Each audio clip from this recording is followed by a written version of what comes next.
Loyd, bless your heart. You have to follow. You either follow a lunch or a cannon.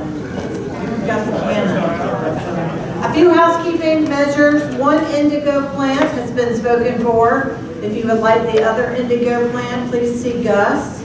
We'd love to find that indigo plant a home. Oh, we got it. We've got the indigo plant. So sold to the very young lady in the back in the black and orange. If you are a presenter, please listen to me carefully.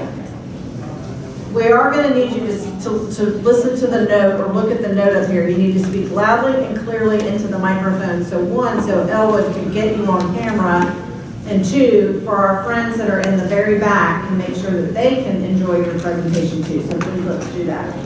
It is with great pleasure that I get to introduce Loyd Ganey. I've been up here reading your presentation. It's fabulous. And without further ado, let's welcome Mr. Ganey to the stage.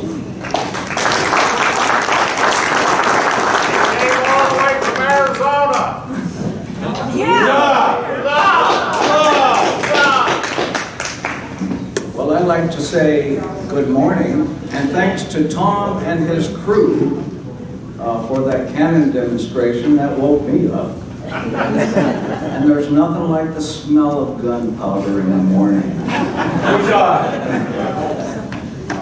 Listen, I'd like to give a big thank you to Carol Summers and her dear late husband George, and the Francis Marion Symposium team for this lifetime opportunity to share 35 years of written notes, Xerox copies, computer files, way too many yellow stickums, and also a horde of bookmarks, now synthesized into this project, which began out of a genealogical curiosity after reading Robert Bass's The Swamp Fox.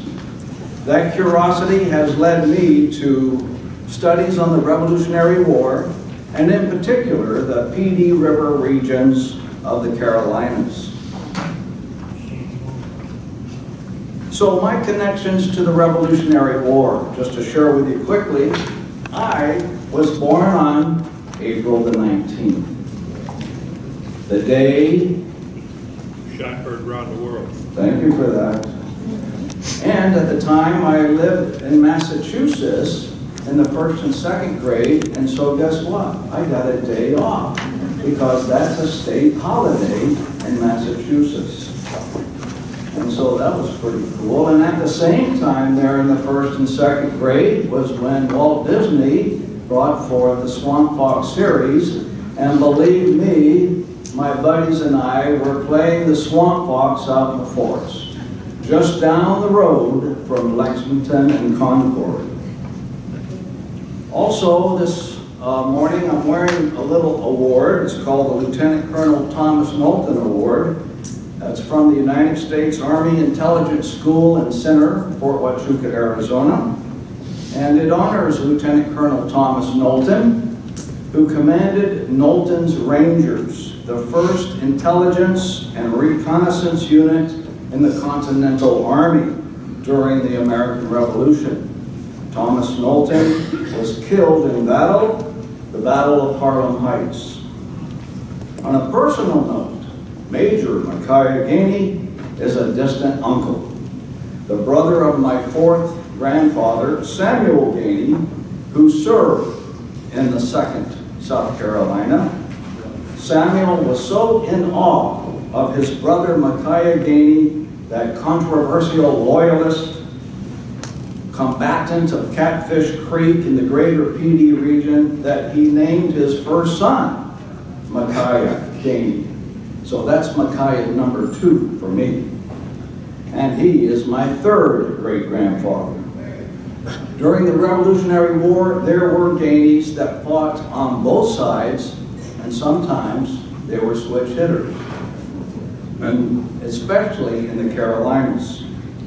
Another connection to the Revolutionary War, the numeric portion of my street address is 1783.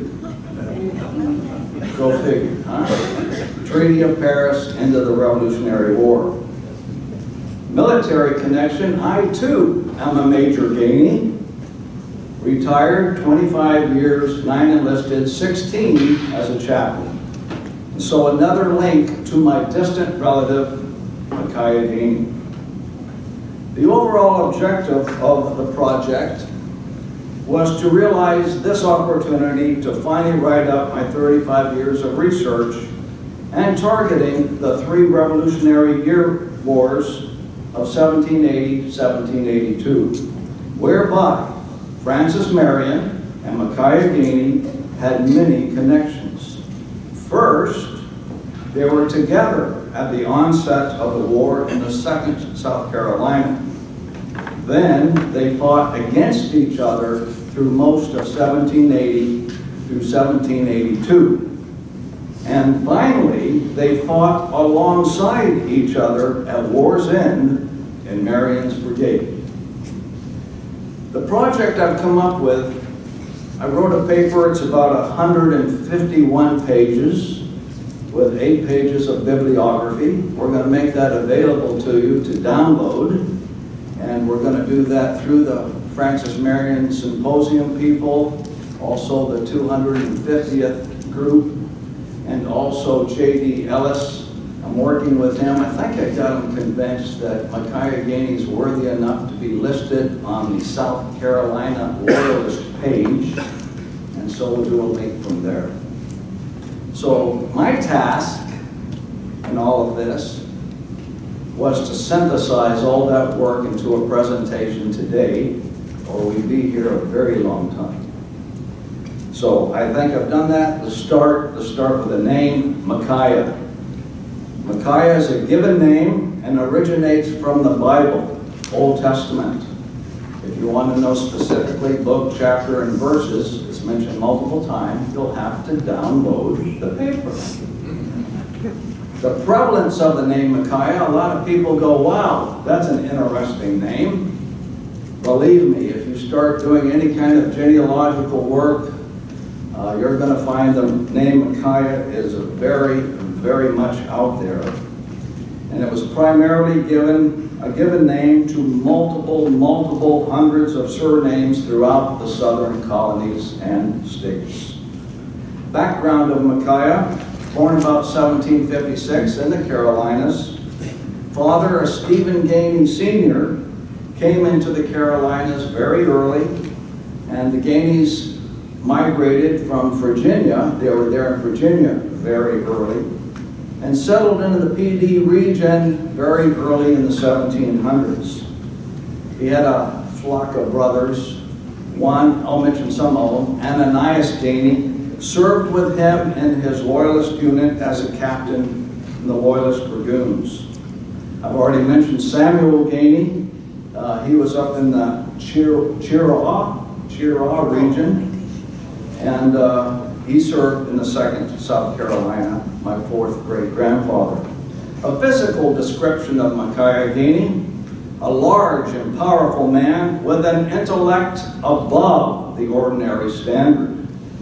Was a handsome, soldierly man, intelligent, but somewhat overbearing and truculent, and when aroused, tempered and violent. The war setting. During the Revolutionary War, many colonials in South Carolina along the Little PD, Catfish Creek, Drowning Creek were still loyal to King George III. And these loyalists formed a regiment militia of Loyalist Dragoons under the command of Major Micaiah Gainey. Gainey at first took sides, as we mentioned, with the Revolutionary Patriots and served right there in the 2nd. But considering himself aggrieved and not compensated or given justice, he went over to the British and was rewarded with a commission of major and put in command of the Tories throughout the PD region. He became a person of considerable influence on the Tory side.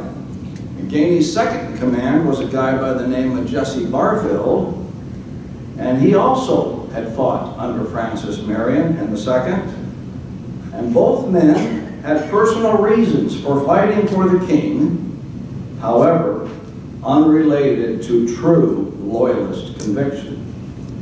So we have tough old Micaiah Gainey, a hard-fighting loyalist partisan commander, was one of Francis Marion's greatest opponents in the South Carolina Low Country. So why in the heck was he a Tory?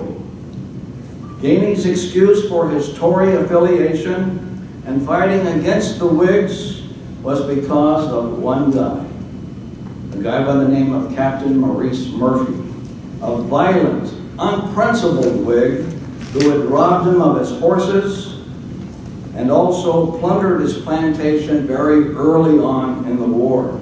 And Gainey sought recompense in many quarters, but no one came to his aid to resolve the raid and plunderings of Murphy. And later in the war, Gainey wrote to Francis Marion. He said, "My full desire, sir, is to be at peace with all parties, if they will with me. I am very sorry, sir, to acquaint your honor that I am under the disagreeable necessity of complaining to you of Colonel Murphy." And so there I found a stumbling block. The same way early on when Murphy first broke out and he ruined me, he broke me up, for which reason I first revolted my consistency to my country. I have no reason to complain of any of your men, save the same regiment of Murphys. I am, with respect, sir, your very humble servant, Micaiah Gainey. So in the history of the Chiraws, Alexander Gregg scoffs at Gainey's explanation for taking up arms against his country and his kinsmen and declares it a readily framed for his traitorous course. But for whatever reason, Gainey was to the Tories of the PD what Francis Marion was to the Whigs. They were both leaders around whom people rallied in bloody Carolina civil strife. Gregg goes on to say that Gainey might have made, if so disposed, a most efficient champion of liberty. However, Micaiah Gainey chose his allegiance with his commission and a following of people throughout the PD region, and he became a solid leader of the Loyalists, and sometimes he could bring together large crowds of men, 200, 500, 900 men. And though Gainey never defeated Marion, he kept him busy as well as other patriot leaders in the area. And he was able to reunite his men time after time of being scattered. Major Micaiah Gainey was considered an excellent partisan officer for the Loyalists and stood high as a great champion for the Tories. And in the judgment of some, able to cope with Francis Marion himself. So let's look at some of these real quick. First of all, Port's Ferry. Here we have Lieutenant Colonel Francis Marion fought his first skirmish as a brigade commander with the 2nd South Carolina against Loyalist dragoons under Major Micaiah Gainey. And here, the Swamp Fox, with its irregular cavalry force of some 250, was able to rout the Loyalists commanded by Gainey. There's a fine historical marker on this, and in the commentary website you'll find Major Micaiah Gainey mentioned. Blue Savannah is a significant battle. Here we see Marion's tactics and experience winning the day over the panic and chaos of a disorganized Major Gainey, Captain Barfield, and a detachment of the 63rd Regiment from Georgetown. Colonel Marion's small force of patriots successfully ambushed and drove off Gainey's Loyalist force, which outnumbered him almost 4-1. There's a nice historical marker on Blue Savannah. and Major Micaiah Gainey is mentioned. I mentioned Black Mingo, and here I found a war pension statement, and the person said that Gainey was there and wounded. I'll look forward to this afternoon session, and more research needs to be done on that. But some of the aftermath of this skirmish battle, there was a lot of things going on, and there were a lot of marauders and war profiteers up in the borderlands of the Carolinas, and a lot on both sides going on. Locally, these men were termed outliers and truly hated by the Whigs and the Tories, and most of the troubles laid on the Loyalists at that time should have been blamed on one person, Captain Murphy. Murphy, though patriot he was, he seems to have been an evil, sadistic man whose greatest pleasure came from the suffering of others. After evicting families of known Tories, he would burn their homes. On the occasion after Blue Savannah, he rode through the country in search of Loyalist survivors doing the same. And on Catfish Creek, he blatantly shot people. Captain Maurice Murphy was also reported to have even shot his own uncle. Francis Marion had little use for Murphy and others of his ilk, and referred to these raids as that abominable work. And he rightfully feared that he would receive the blame for Murphy's depredations. But we know Murphy was probably doing this in retaliation because of the work of the British Major James Wemyss, who burned the homes of Marion's men. And believe me, Maurice Murphy needed little impetus to seek revenge. Murphy was a patriot of unforgivable passion, which was often inflamed by strong drink. He was the man who had raided and plundered Micaiah Gainey's plantation, stealing his famous horses and setting Gainey on the decision path to become a Tory. Marion even wrote apologetically to General Gates to say that Murphy was out there still burning houses, and Marion would have none of it. Depredations of that sort, he told Gates, will be the greatest hurt to our interest. And so, we have Black River Road, and this is an interesting engagement, if you will. And earlier, we were talking about bayonets, and so here's a bayonet story.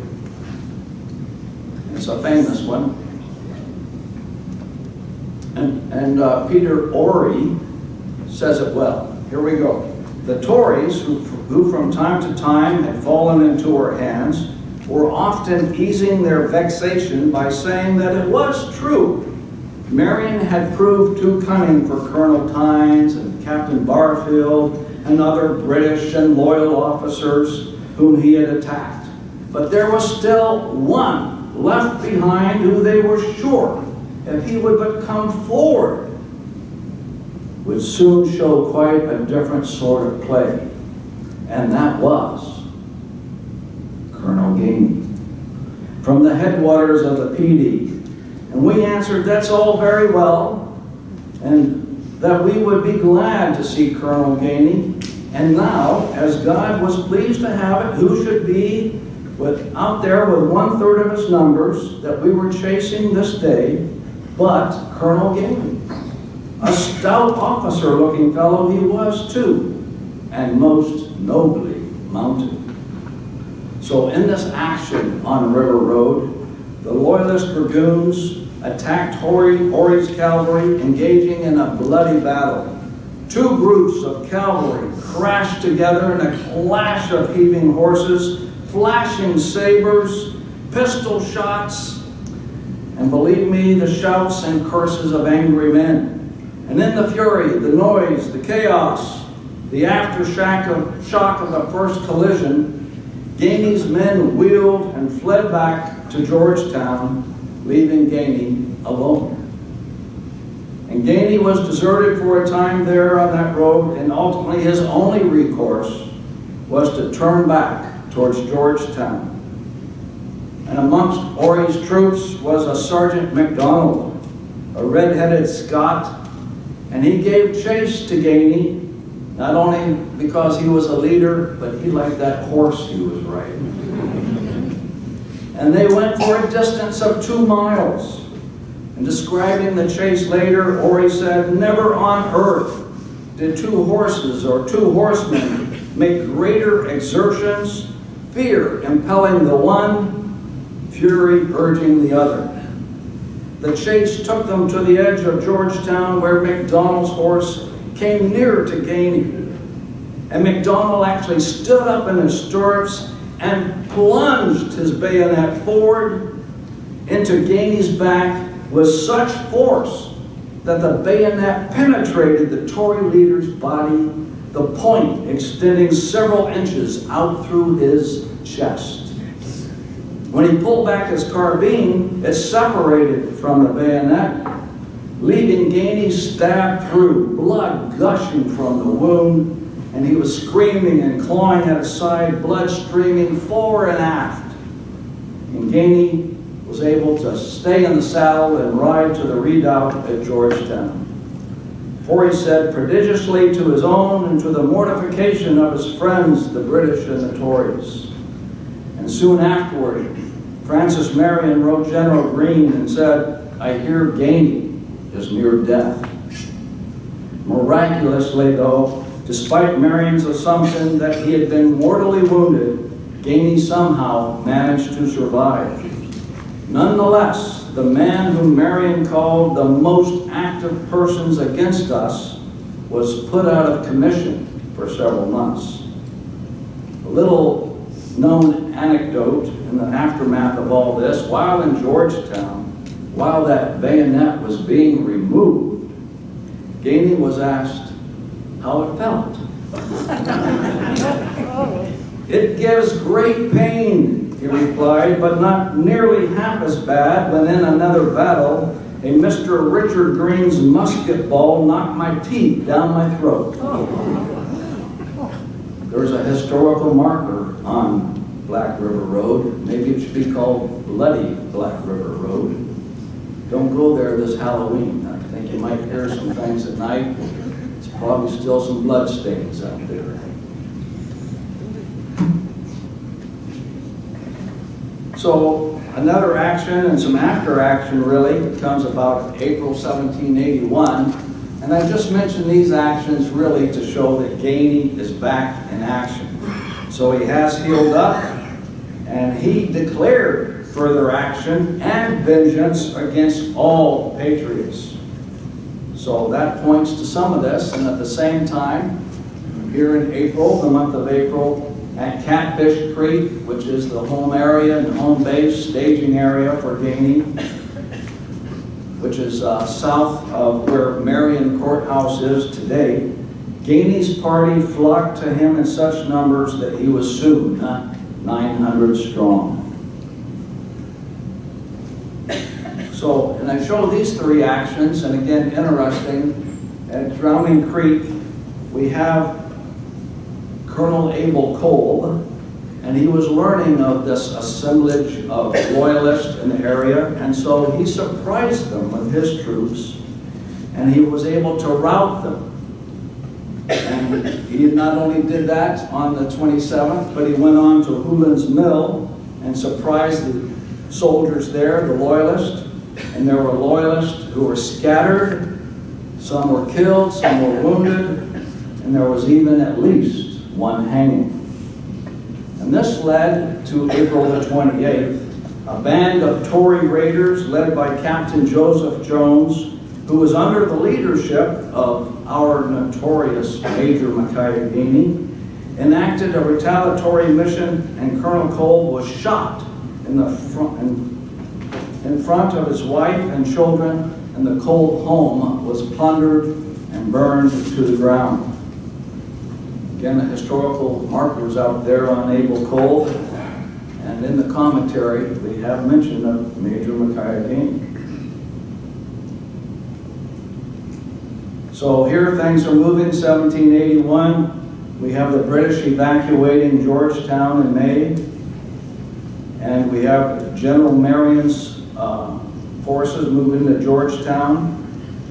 And one of General Marion's main opponents, Major Micaiah Gainey, he thinks it's time to negotiate for a truce. And so here we have the Gainey truce, the truce agreement of the greater PD region, June 17, 1781. Articles of agreement made and concluded by Colonel Peter Ory in behalf of General Marion, and Major Ganey, commanding officer of the Tories or King's subjects, inhabitants lying between the Great Pedee River and North Carolina. There are 5 articles in this. The 5th article says that this will go for an amount of 12 months' time and will be valued and binding on both parties, and it shall be ratified by the Honorable General Marion. And it was signed Peter Ory and Micaiah Gainey. The truce helped to reduce some of the shock and awe of the regional bloody conflict. And we know the war between the Patriots and Loyalists in South Carolina had become extremely violent, vindictive, and General Greene described this civil war as truly shocking to humanity and raging like a fire and devouring everything before it. The peace did not last long, as we know. Major Ganey and the Loyalists were pointing fingers. The Whigs, the Patriots, were pointing fingers. And there was some aftermath that occurred after the truce. And there was a letter that Micaiah Gainey wrote to General Marion, trying to say that the property that was taken by the British themselves and confiscated throughout the country, he could not even begin to engage to restore. It was out of his power. He says, "But the articles I mean to observe with diligence, and I hope we do not mean to take advantage of each other. Your humble servant, Micaiah Gainey." And it was in this time, and when these truce lands were established, they were called the neutral lands, the truce lands, the Ory Gainey truce lands, and of course, Gainey's truce lands. But guess who showed up in that area, creating unrest and disturbance? Colonel Murphy. And also what was happening at the same time was from North Carolina, we got characters like David Fanning, Colonel Hector McNeil. They were coming from North Carolina into these truce lands, and again creating all sorts of friction and chaos. And then even large number of Tories from Layton County, North Carolina, were coming down into the Gainey's truce lands. And so Gainey was finally encouraged to take the field again, and he wasn't too reluctant to do so, as people had been frequently subjected to the plunderings of men led by Colonel Maurice Murphy. And so a lot of this action, borderland action going back and forth in the area, Francis Marion wrote, there was much mischief, such as robbing and stealing. Some men had been shot, and some abused with swords. So, I think I'll move on here. Seven Creeks was really in North Carolina action. We'll move on. A lot of correspondence going on in the first 6 months of 1782. And in my document, I came up with a total of 27 Revolutionary War documents that mention Gainey or Gainey's Tories. The good news for you this morning, I'm not going to read them all. Some highlights, though. There was a letter from Francis Marion to Major General Greene, and he said, in respect of Major Gainey and that party, I hope to come on such terms as will prevent bloodshed and terminate the business to our advantage. And that was June 1, 1782. The next day, June 2nd, Marion wrote a letter to Gainey, and basically telling him, listen, we got some terms, and you're going to need to accede to them to prevent the infusion of blood and the stresses of the women and children. I have sent colonels to you. They will give you a paper in which you will find the determination of the British making peace with the Americans, which leaves you no hope of being supported by them. I have marched thus far with my brigade for the purpose of either making terms or prosecuting the war. And when that truce expires, it's either or. And you may depend, I shall not infringe it until then, but wish that you may know your own interest by submitting in time and preventing ill consequences from obstinacy, which must terminate in your own and your people's destruction and cannot be prevented when those North Carolinians come on and they're on the march and are near at hand. I am, sir, your humble servant, Francis Marion. And then the very next day, Marion writes again to Gainey and says, I will be glad to see you at Burke's Mill. And interesting, the general orders at Burke's Mill, again, published by Francis Marion, June the 3rd. Very interesting words here. As a number of persons have come and submitted to the Americans and have obtained pardon for the offenses committed against the state, it is hereby ordered that such men shall not be molested. Those that do in any respect commit such outrage by taking what is called private satisfaction will be made to suffer agreeable to the laws of the state in a most rigorous manner. And it is recommended as Christians to forgive and forget all injuries which have been committed by such who have been led away by our enemies. Signed, Brigadier General Francis Marion. Blake Lake is an action about a boatload of rice, which really leads to Bowling Green, which is more interesting. And here, where Blue Savannah sort of showed the tactical knowledge, experience of Marion, here at Bowling Green, we see the strategic genius of Marion, because Marion had come up with a plan, and his operation was to send 3 columns to proceed from different directions. So after a brief skirmish at Bowling Green, Gainey realized that he was surrounded on 3 sides, and he sued for an armistice. And the lights were coming on for Micaiah.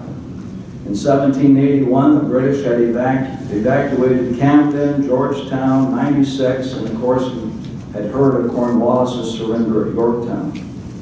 So on this day, Brigadier General Francis Marion, commanding the North Carolina and South Carolina militiamen, defeated Major Micaiah Gainey and a force of over 500 loyalists at Bowling Green.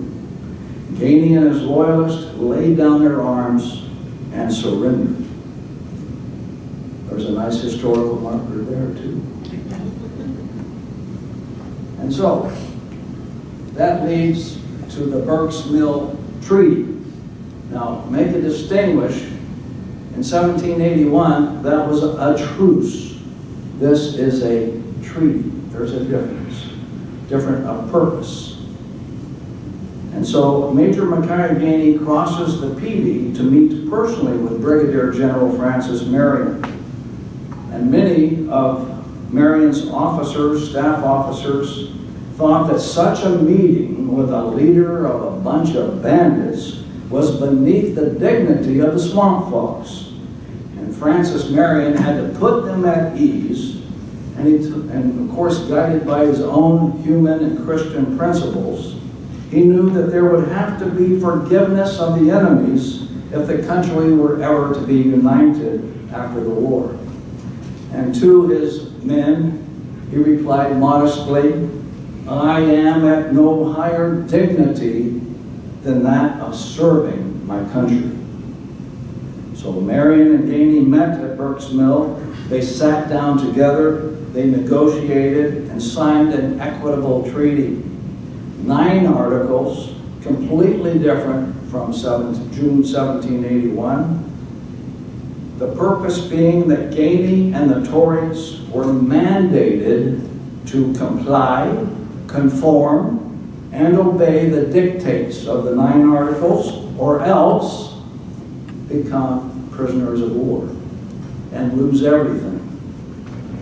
And so thus ended the opposition, which commenced more from the desire of plunder than from principle, and which had been carried on in the true spirit of savage regional warfare. Order and government took the place of reciprocal depredations and hostilities.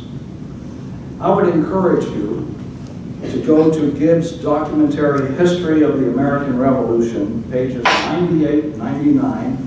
On one side, you've got the truce with the 5 articles. On the other side, you've got the treaty with the 9 articles. Different purpose, not similar, uniquely different. Check it out, do a compare and contrast. I like Article 8. It was hammered out by Micaiah Gainey and acceded to by General Marion, which says, the above 8 articles being agreed on, they shall have a full pardon for all treason committed by them against the state, and enjoy their property and be protected by the laws thereof. The Marion-Gainey Treaty of 9 Articles was published near and far, as nearby as Parker's Ferry Gazette, on down to Charlestown, Royal Gazette, and all by August already in the London Chronicle in England, and then on to the world. Major Gainey asked permission from General Marion to go to Charleston. He said, "Honor, sir, requires that I should yield my commission to Colonel Balfour, whom I received it." Micaiah Gainey surrendered his commission to Colonel Balfour, resigned from the Loyalist militia, and true to his promise, Gainey returned by way of Marion's headquarters and enlisted for the 6 months required by law to obtain full pardon and amnesty. All served loyally until the end of the war. And a good example of this is Wadboo Swamp, also known as Fairlawn Avenue of the Cedars. General Marion's last battle as commander of the 2nd South Carolina. And joining Marion was Major Micaiah Gainey and 40 of his men, all who had recently converted from loyalist to patriot. The engagement at Wadboo Plantation would test the wisdom of Marion's policy of tactical reconciliation. Major Micaiah Gainey was placed in the ranks with his 40 men at the very point on which the British cavalry under Major Fraser made their principal attack, and greatly contributed to their discomfiture and repulse. And even several of General Marion's principal staff officers were impressed, because they had not been with Gainey. But here, again, Marion quieted his staff officers and said, listen, the only dignity Gainey aspired to was that of essentially serving his country. Marion was pleased with the way the new Whigs had stood fast and fought.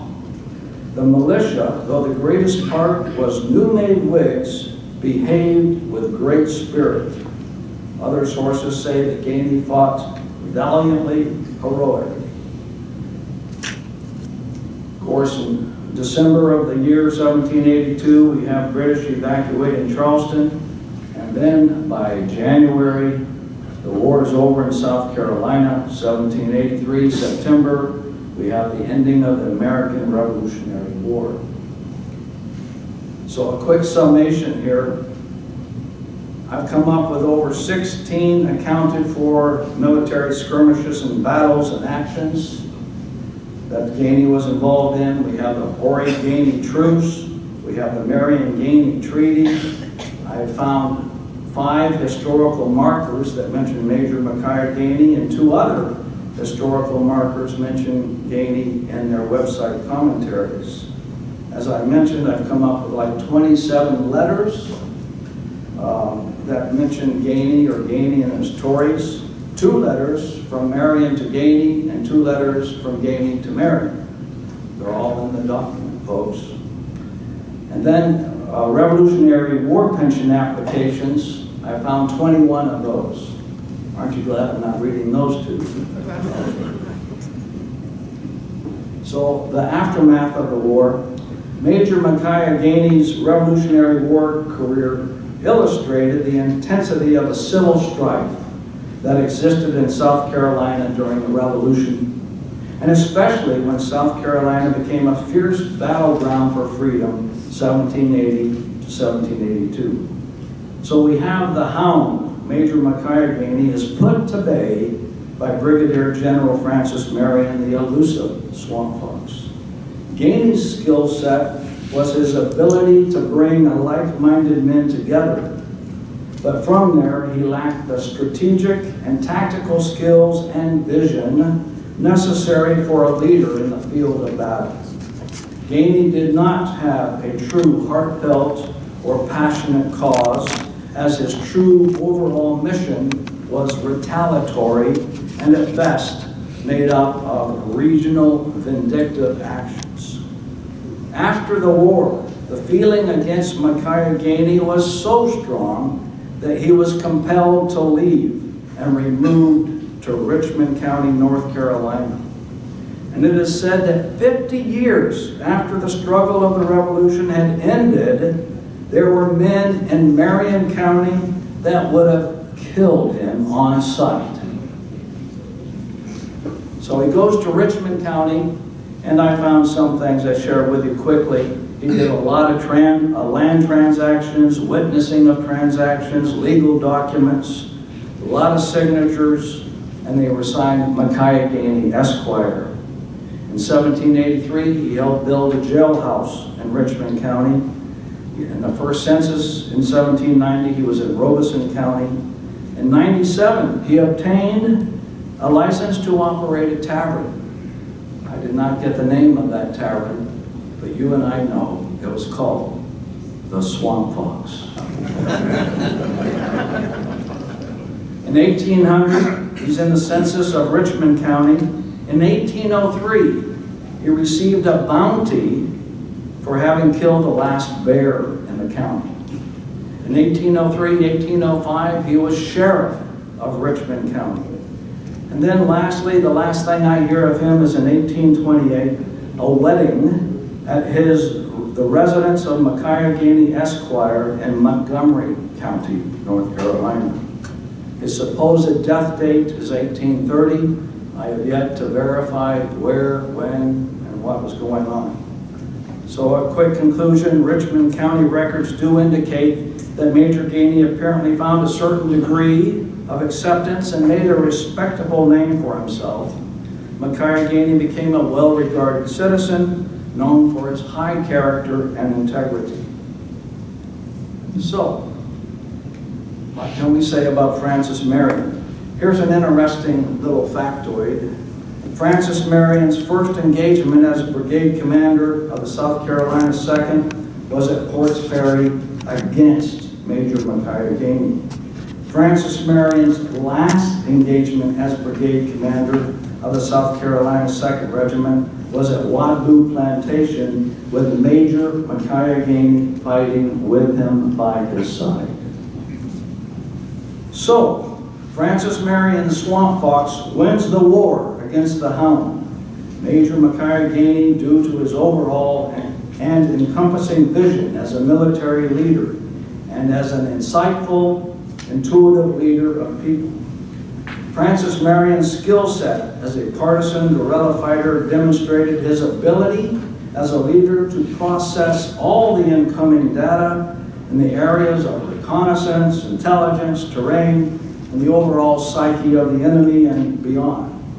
Marion was able to use his multifaceted skill set to harass, break down, and defeat military efforts of Major Micaiah Gainey, and as we know, a host of others. They could all attest to his abilities as an effective and quite elusive general. And perhaps the greatest attribute of Francis Marion, demonstrated far beyond his fame, as a military commander was after the war, as a state legislator where he encouraged forgiveness. Marion was not vindictive and disapproved of the plundering of the Loyalists, either through wartime robbery or peacetime expropriation. Although he was ruthless in battle, he did not believe in a war of reprisals and atrocities. As a military leader and legislator, he showed himself to be humane. As the revolution drew towards its close, Francis Marion became more generous and forgiving. His magnanimity was most strikingly exemplified by his attitude towards the Loyalists, and especially Major Micaiah Gainey. The swamp fox could be forgiving. Twice he royally defeated Major Ganey and his loyalists from the country along the PD River. But he accepted Ganey's treaty for peace and allowed him and his followers to serve that 6 months duty for amnesty in Marion's brigade. After the revolution, when the legislature of South Carolina was debating the penalties for loyalism, Marion fought against punishment. And while the Senate was arguing confiscation and immersing the property of the Loyalists, he was a dinner guest at the governor of John Matthews. And as the conversation grew heated, the little brigadier raised his glass and proposed a toast: damnation to confiscation. I'll drink to that. So by nature, Francis Marion was thus forgiving and humane. Of course, I have a lot more questions. You know how research is. There's just more questions, more pieces of the puzzle we're trying to find. And so there's some of it, but let me just end with this. Who is that British officer in this painting? This is the famous painting from John Blake White, which sets in the Senate building in Washington, D.C., I think on a second floor stairwell. But anyways, who is that guy? I would contest and argue with you that it is none other than Major Micaiah Gainey, but that's another day and another story. So, thank you. Any questions?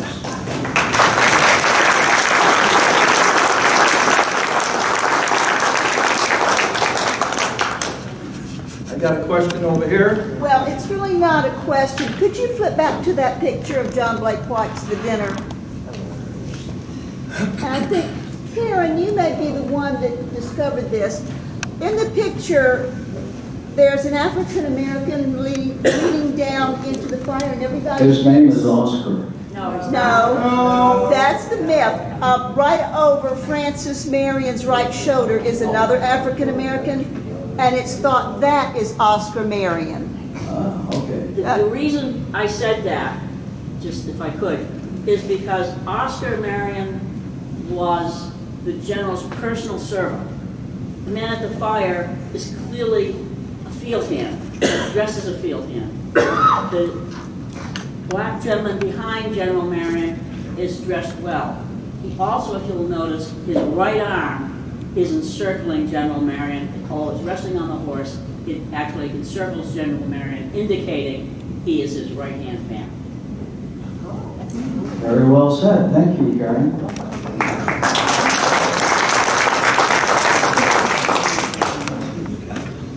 Any other questions?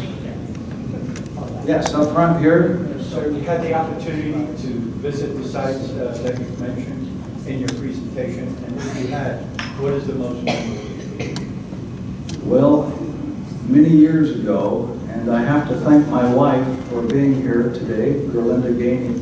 She loves hearing everything about Micaiah Gainey. Aren't we going to name our next child Micaiah?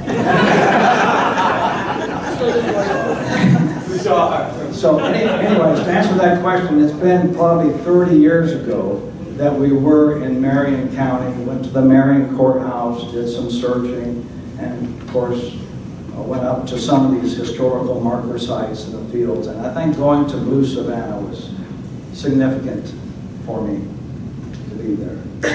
Thank you. Anyone else? Okay, again, we're going to try to make the bigger file, the bigger document, which tells the bigger story, available to you. Thank you.